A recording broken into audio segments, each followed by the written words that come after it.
Well, hello everybody. Thanks for listening to the show here. This is Shane Claiborne. I'm the host, and I'm so glad you've carved out a little time. You're in for a treat. I'll introduce our guest in a minute, but I want to say for folks that are tuning in, we like to have a big welcoming table here for everybody, whether you call yourself a Christian or not. I come out of the Christian faith, and the deeper I fell in love with Jesus, the more I found myself at odds with a lot of the things I saw fellow Christians doing. And I'm not trying to judge, I'm just trying to work on the hypocrisies in my own heart. But I tell you, we started Red Letter Christians about it's been over 15 years, I think now, when and we get our name from the Bibles. Some of the Bibles have the words of Jesus highlighted in red,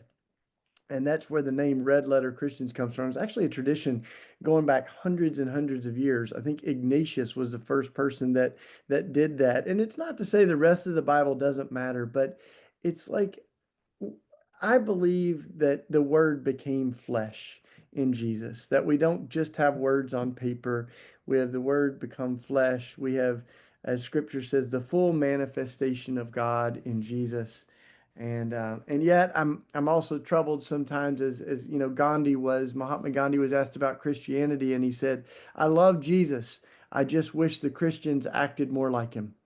So if that's you, or wherever you're at on the faith journey, thanks for listening, because we're also talking about stuff going on in the world and listening to people who have a lot of wisdom, a lot of compassion and love in their hearts. I think in the United States right now, what we are seeing is a spiritual and theological crisis, but it's also a compassion crisis. As I heard someone say, it's a war on compassion and love. There are people who are um, uh, driven by fear and scarcity and racism and so many different things. So we got to lean into love right now. And there's a scripture that says, perfect love casteth out fear. So I'll offer that one. That's one I've been reminding myself of a lot these days. And my guest today is someone who has so much to light to shine in the world because of who she is. I'll say a little bit more about her in a minute, but Abeer Shehadeh. Hold on, I'm gonna say that one more time. Abeer Shehadeh. Is that close? Almost there. Almost there. I'm working on it. But we've come across each other a few times, like your work, and we some of you know we did an Advent devotional focusing on Palestinian voices. We've had all kinds of resources like the God Loves Gaza site that's out there. Um, and one thing that's so helpful for me as I listen to deeply committed Christian Palestinians is how old their faith is, how resilient, how old in the best way, how rooted and grounded in Jesus, and um, uh, this deep sense that we've lived under occupation, we've lived under the clutches of empire for hundreds and hundreds of years. And so there's something that we have to learn and listen to right now, especially in the West. And Abeer is a Palestinian that's been living in Nazareth, which I've had a chance to visit the beautiful holy town of Nazareth. She co-hosts Across the Divide, a incredible podcast that if you're not already familiar with, check it out. She's involved in faith-based and community-driven initiatives in Palestine, Israel, and now like doing lots of great work in the United States with her partner and husband. Holds a master's degree in international relations. So she's got the credentials, the titles, and the testimonies today. But good to see you, Javier. And thanks Thank you, for Shane. It's really yeah. good to be here with you. And in your work, I mean, obviously we come today with heavy hearts at the newest manifestations of violence, but this is something that, that's been going on in different forms, the occupation, the um, um, daily horrors that so many Palestinians are faced with. And you've been working on this because of who you are and who you love in Jesus and the people that you love so much. And so tell us a little bit more of your story, though, because I think, you've got your own fire in your bones. It's fueled by who you are, but introduce yourself a little to folks that aren't familiar with you. Sure. Um, so let's say that I come from another group that is, I don't know if it's more complex, it's just different because of being a Palestinian Christian citizen of Israel. So mainly on paper, for those who don't know, so we do have citizenship. We're talking today about 140 Palestinian Christians with Israeli citizenship who are, in reality, of course, there are deep inequalities and experiences of discrimination on a daily basis. Um, and I'm not only referring to socially or culturally, but also politically and even legally, because we know that in terms of the law itself in Israel, there are tens, if I'm not mistaken, it's last time I checked, it was 75 discriminatory laws against Palestinian citizens, and that includes the nation state law. Um, so for those who don't know, this law passed in 2018, and it's mainly a basic law in Israel that establishes Israel as the historic homeland for the Jewish people. And it downgraded Arabic from like a second language to a special status language, whatever that Hmm. means. And it, of course, let's say, prioritizes Jewish character over equality of the state. Uh, so that made us kind of second-class citizen, even though we were always not equal. Hmm. But at the same time, it's, let's say, part of the system that there's this fraction between Palestinians that it's so like at one point I'm really glad that we are part of the people, who stayed in our land. I'm really grateful for that. But at the same time, knowing that many other Palestinian families were either displaced or expelled in the Nakba in very difficult circumstances. So this whole like feel of gratitude is, of course, also intertwined with feeling of grief and guilt at the same time, feeling of responsibility, um, if Hmm. I may Hmm. say, and it's also very systemic that there are these different fractions. So even as, let's say, citizens, that many, like growing up, we didn't get the chance to see many Palestinians, whether Christian or Muslim, in other parts of Palestine. So Hmm. Gaza, of course, wasn't the case, like wasn't possible. The West Bank, it would either be only when like we were visiting during like Christmas. We usually go to the Nativity Church. Um, but it's not really building relations or knowing, other Palestinians. Israel, of course, also has the East Jerusalem people in a different category. So they're like West Bank, Gaza, East Jerusalem, us, and of course the diaspora, and it goes way beyond. So all of this like fractions and division and separation led to many, I would say, like identity crisis in almost everyone. Like everyone you meet, a Palestinian Christian would be feeling that. That, of course, not to get to a part where meet the Jewish Israelis on a daily basis. Of course, some of them are wonderful, but then the most would be Zionists. Um, the feeling that, I remember like one of the things about my identity growing up wasn't even this. It was when I was like a teenager, if I'm not mistaken, like I was 14 or something, Hmm. and our church was hosting a group from the US. And I was so happy, I'm going to practice my English. These are, Christians. And one of them looked me like I was sharing about, what we face on a daily basis. And that person told me, like, do you know that you are the problem? And that was kind of, a Hmm. shock to me. I didn't hear about Christian Zionists before or anything. So I was like, what do you mean? And she's like, Jesus is not coming again unless you're all out of this country. So why don't you start Jeez. packing? Mm. And God. I think that Mm. was like the first shock that I had in this That's a pretty terms big one. regarding, Yeah.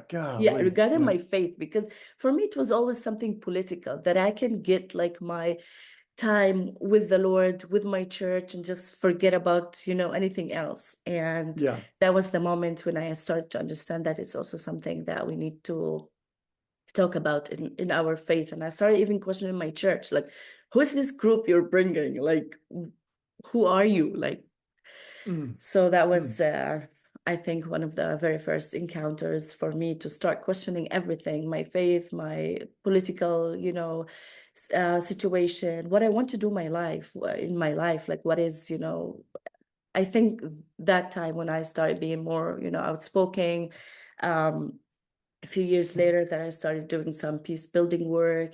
My family was always this, kind of people that are like, stay out of trouble.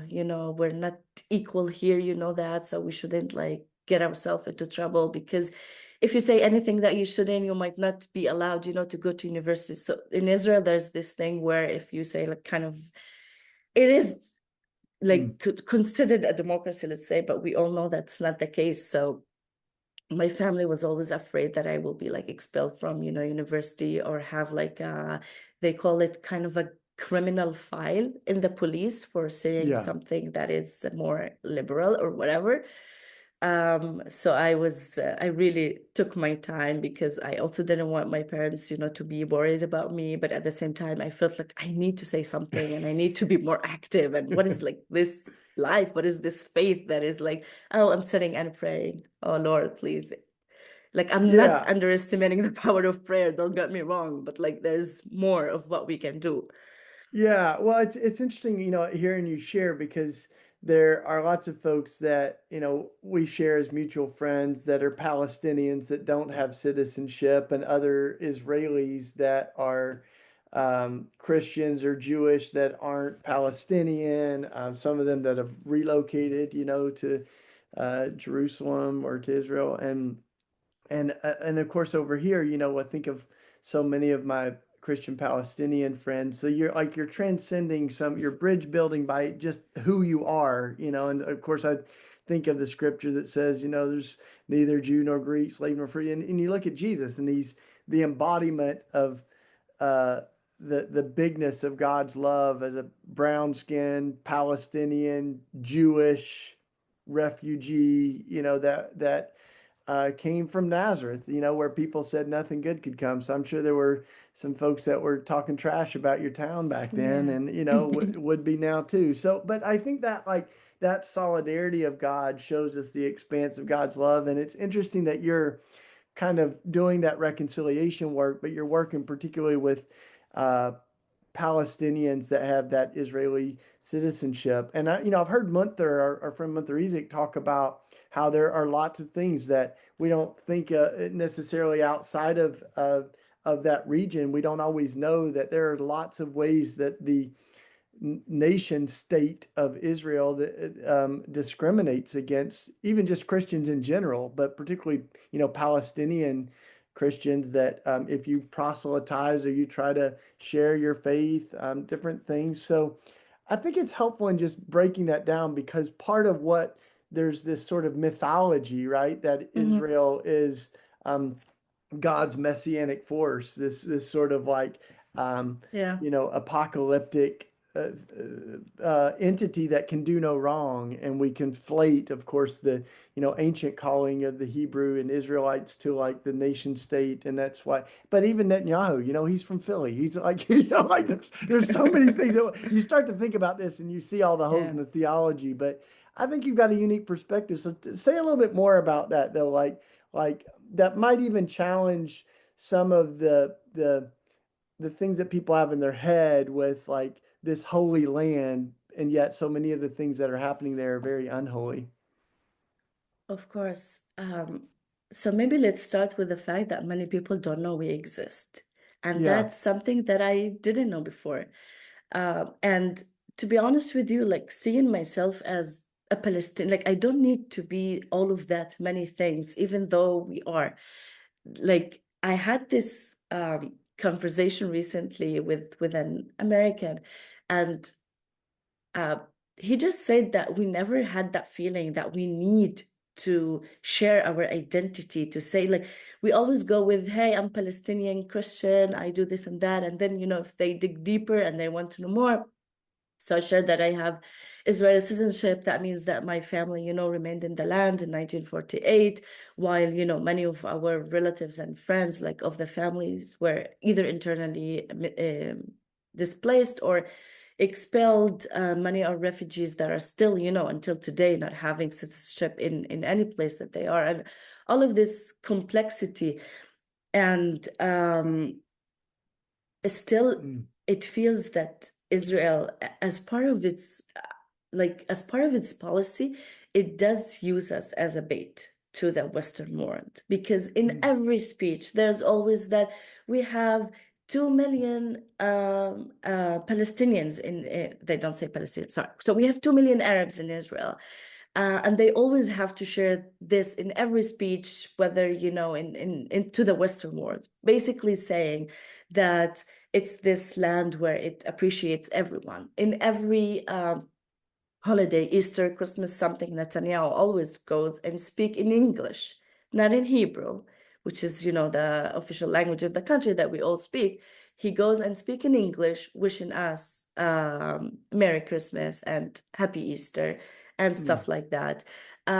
Which looks really nice to the Western world, saying that, oh wow, at least Christians are safe there.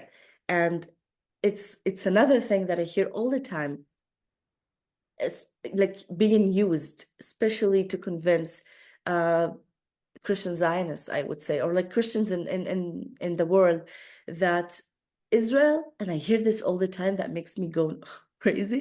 Israel is protecting us from Muslims. And I'm just like, what do you mean? Like our Muslim neighbors are like, we just live, together in this land. We have our Mm. differences, but we have our similarities, and we're all like, we would be happy if there is no occupation. But there's always this thought that Israel is protecting its Christian Palestinian minority, and that's not true. And there are, like, now with social media, there are like videos all the time of nuns, of priests, of just Christians going to the church in Jerusalem to pray, and then they are being spit on, they're Yeah. being kicked out, the church is closed, it's not allowed to have um, Christians praying, and you have settlers is of course another issue, because settler attacks also do not discriminate between who you are. They don't care if you're Christian or Muslim. You might also get attacked, and they get to a fact where, to a point where they started attacking Jewish people who look Arab. So Mm. like Mm. Jews who came to the country from like an Arab country, we all look the same, more or less. So even settlers started to attack these people thinking they are Arabs. It got to a point of violence and hatred where there is no stop. Mm. And I Mm. would say, seeing all of this in my life, and I really started like questioning this whole idea of peace. Like we always pray and say peace. What is Mm. peace? Like, really, seriously, like what is peace? And I think I like the word justice more, knowing Mm. that justice leads to peace. I really Mm. do think that they are like deeply connected. Um, if there's no justice, we cannot, like, or what we call peace can sometimes just be more harmful than Yeah. something that heals us. Yeah, So like Dr. King when he said that it's not just the absence of tension, but it's the presence of justice that's real peace, and he actually exactly. had a Dr. King had a really powerful uh, reflection called When Peace Becomes Obnoxious.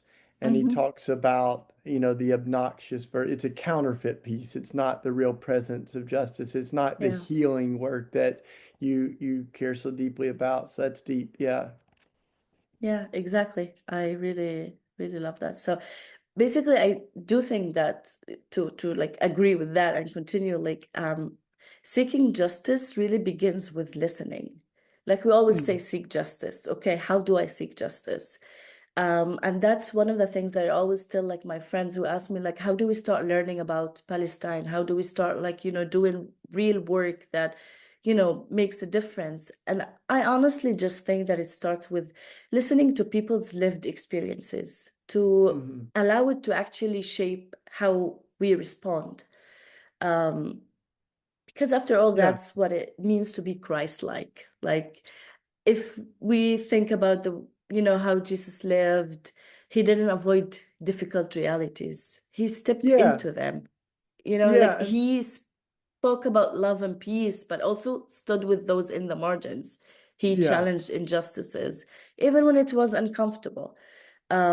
So like I always remind myself of this, and this is something that many of our like theologians and like Christian leaders that I really like, whether Palestinian or American, you Mm, included, this whole idea of always talking about peacemaking in a way that actually matters. Because like people often quote, blessed are the peacemakers. But mm, I don't think we always stop to ask, what that really means and who the peacemakers are. Like today, we're not talking about, avoiding conflict or just uh, stopping something, I don't know, a problem in the neighborhood or whatever. It's more. There's more into this. It's, stepping into the heart spaces, telling the truth about mm. injustice, actually working towards something that is more whole. And that is the Yeah. whole idea of faith. Like, it's okay. Praying is amazing. I love that. We all pray. But some point, we do need something. We do need to do something that more pursues this, to pursue it in a way that, requires more courage and trying to live into this. And that is, Yeah. So good. So I just want to pause so that people, if you're sure. just tuning in, I want to make sure you know the voice you've been listening to is Abeer Shehadeh, and she is sharing about her own passion for reconciliation and peace building. She's um, uh, both has Israeli citizenship as a Palestinian Christian and done a lot of work in Nazareth, done work all over the place, and so now as you're looking at it, a lot of what I was thinking of here as I was listening to you is like when it comes to the nitty gritty of like the future, one state or two state, what I hear so many folks say is the beginning point has to be equality and a sense of the deep um, reverence for each other's lives as equals.